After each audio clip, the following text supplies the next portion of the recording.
Abbiamo appena finito di girare l'episodio Oriana di questo progetto molto molto bello e importante che si chiama Donne,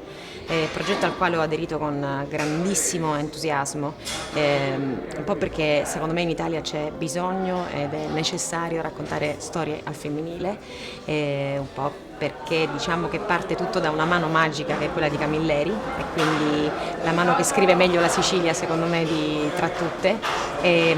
poi perché insomma è un progetto che passa attraverso varie epoche e racconta varie tipologie di donne. Io ho avuto la fortuna di interpretare Oriana, un personaggio molto particolare, lontanissimo da tutti quelli che ho interpretato finora. È una donna forte, rivoluzionaria, una socialista che per bisogno, necessità ritroviamo all'interno di una casa chiusa, quindi insomma è costretta diciamo così a prostituirsi, ma una donna comunque con uno spirito molto, molto libero.